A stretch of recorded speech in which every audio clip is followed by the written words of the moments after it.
Mendengar apa yang dikatakan oleh ayah Kemuning, Lembah sangat terkejut. Meskipun dia memang sangat mencintai Kemuning, tetapi status Kemuning adalah putri dari seorang yang kaya raya, sementara dirinya hanyalah seorang pengamen jalanan, membuat Lembah sulit mempercayai apa yang dikatakan oleh ayah Kemuning. Ayah Kemuning tersenyum kepada Lembah. Mungkin kamu berpikir, mengapa aku memintamu menikahi anakku, sementara anakku adalah seorang perempuan.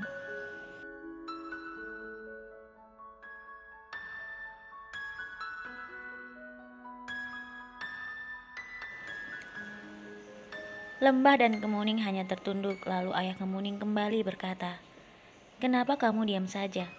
Apakah kamu merasa keberatan dengan permintaanku ini?" Lembah dengan cepat menggelengkan kepalanya dan mengangkat tangannya. "Tidak, Tuan. Tentu saja tidak. Tapi, apakah Tuan?" Ayah Kemuning kembali menggenggam erat tangan Lembah.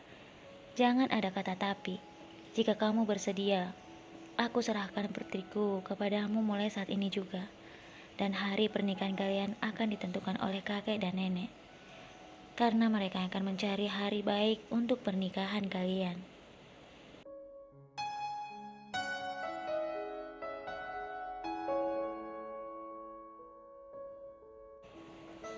Lembah dan Kemuning tertunduk tersipu malu. Kakek dan nenek Kemuning mendekati mereka dan memberi doa restu agar Lembah dan Kemuning bisa hidup bersama. Setelah makan malam bersama dengan keluarga Kemuning, Lembah pamit kepada mereka. Saat berjalan keluar, Lembah berjalan ditemani oleh Kemuning. "Jadi, kita akan segera menikah?" kata Lembah. Kemuning tak menjawab pertanyaan Lembah yang sedang menggodanya. Lembah menyenggol Kemuning sehingga hampir saja membuat Kemuning terjatuh.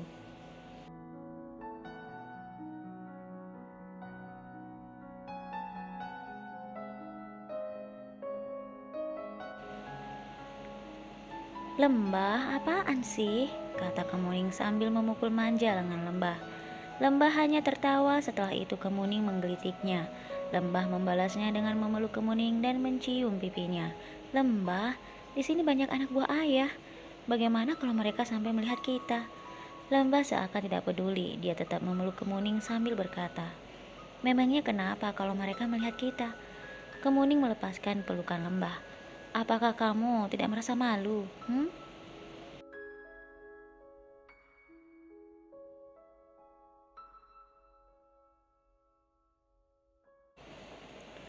Saat Lembah dan Kemuning sampai di dekat pagar rumah Kemuning, jauh di seberang jalan dua orang anak buah Vicky telah melihat mereka, dan salah satu anak buah Vicky secara diam-diam mengambil gambar mereka. Di dalam gambar tersebut terlihat Lembah sedang mencium kening Kemuning. Sesampainya di rumah Vicky, kedua anak buah Vicky itu langsung menunjukkan foto tersebut pada Vicky. Hal itu tentu saja membuat Vicky dan ayahnya semakin marah.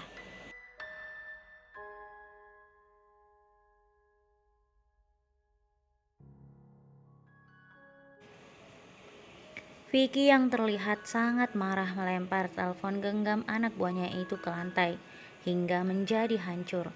"Laki-laki itu telah menghancurkan segalanya. Kita tidak boleh diam saja, Ayah." Ayah Vicky memegang bahu Vicky dengan kuat. "Tentu saja, anakku. Laki-laki itu harus tahu dia sedang berhadapan dengan siapa." Ayah Vicky kemudian berkata kepada semua anak buahnya, "Aku perintahkan kalian semua, cari tahu siapa laki-laki itu dan bawa dia padaku. Jika kalian tidak bisa membawa laki-laki itu kemari, bawa siapa saja yang dekat dengannya. Mengerti?"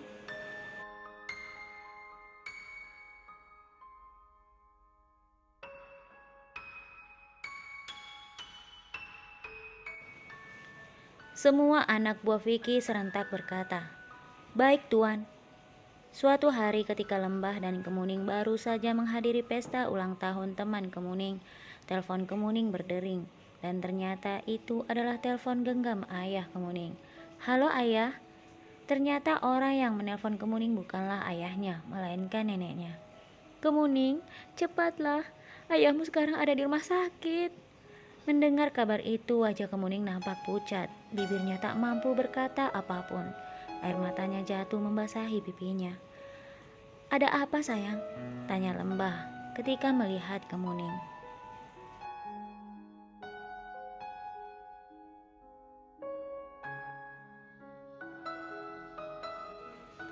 Dengan pandangan kosong, Kemuning berkata, "Sekarang ayah ada di rumah sakit, Lembah."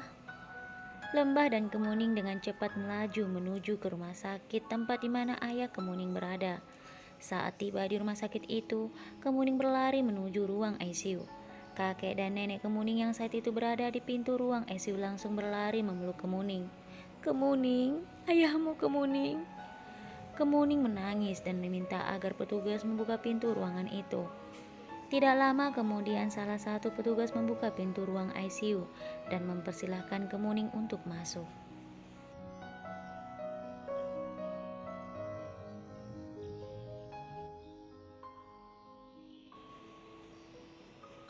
Kemuning berlari memeluk ayahnya. "Ayah, ayah, bangun ayah. Aku mohon bangunlah ayah," kata Kemuning saat melihat ayahnya tak sadarkan diri. Lembah, kakek, dan nenek Kemuning pun masuk mendekati ayah Kemuning. Nenek Kemuning berusaha untuk menguatkan Kemuning. "Jangan menangis, Kemuning. Ayahmu baik-baik saja. Sebentar lagi ayahmu akan sadar." Kemuning masih terus menangis sambil terus memeluk ayahnya. Tidak lama kemudian, terdengar suara ayah Kemuning begitu lirih memanggil Kemuning. "Anakku, ayah harus pergi. Ibumu telah menunggu ayah di sana."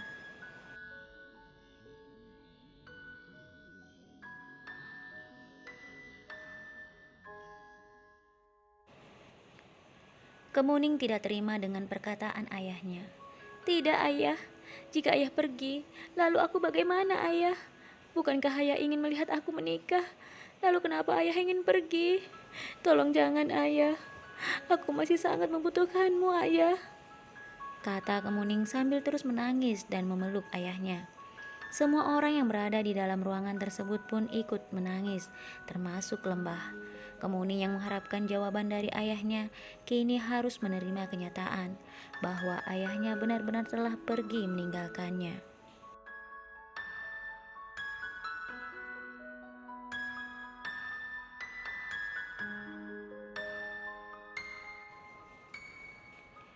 Beberapa petugas rumah sakit berusaha untuk menenangkan Kemuning dan memberitahu kepada Kemuning secara perlahan. "Mohon maaf, Mbak.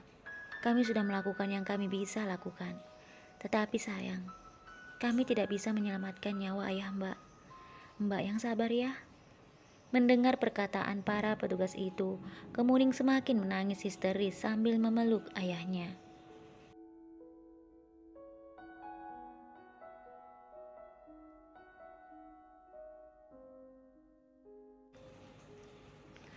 Lembah, kakek, dan nenek Kemuning berusaha untuk menenangkan Kemuning. "Kemuning, berhentilah menangis, nak. Kini ayahmu tak lagi merasakan sakit. Kini ayahmu tersenyum hendak menemui ibumu. Kamu harus ikhlas, nak. Masih ada kakek dan nenek dan juga Lembah di sini bersamamu." Di saat Lembah, kakek, dan nenek Kemuning berusaha menenangkan Kemuning, tiba-tiba suara telepon genggam Lembah berdering. Lembah kemudian sedikit menjauh dari mereka dan menerima telepon tersebut. "Halo," kata Lembah.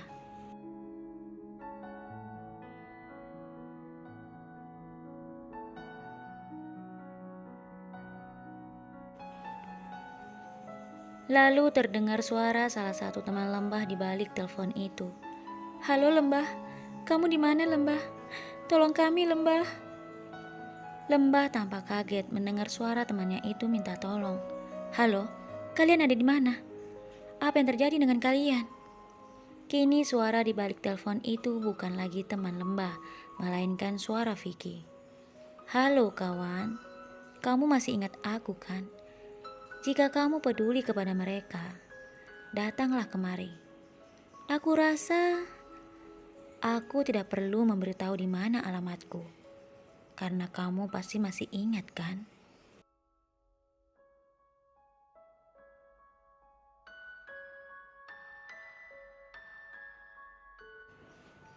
Lembah kemudian berjalan keluar dari ruang ICU. "Apa yang kamu inginkan? Apa yang kamu lakukan dengan teman-temanku?" Vicky tertawa lalu berkata, "Tidak ada. Aku tidak melakukan apapun kepada mereka. Aku hanya ingin kamu datang ke sini seorang diri. Mengerti? Setelah mengatakan hal itu, Vicky kemudian menutup teleponnya. Lembah yang terlihat panik dan bingung berjalan kembali ke depan pintu ruang ICU.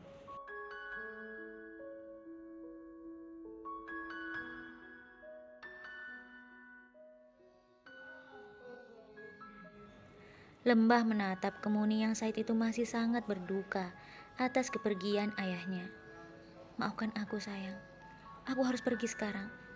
Teman-temanku sedang membutuhkan pertolonganku, batin Lembah. Di sepanjang jalan Lembah melaju dengan sangat cepat. Pikirannya terbagi dua, teman-temannya dan juga Kemuning. Dia tidak tega meninggalkan Kemuning yang saat itu sedang membutuhkan dirinya. Namun dia juga tidak bisa membiarkan teman-temannya dalam keadaan bahaya.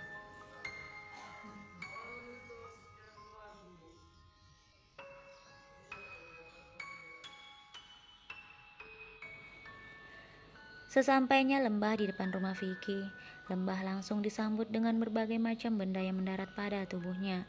Dengan sekuat tenaga Lembah berusaha membela dirinya dengan menepis setiap benda yang akan mendarat di tubuhnya itu. Lembah berusaha untuk mempertahankan dirinya dan menghadapi semua anak buah Vicky. Namun sayang, dari arah belakang, sesuatu yang terasa begitu berat mendarat di kepalanya. Hal itu membuat Lembah jatuh tersungkur di tanah.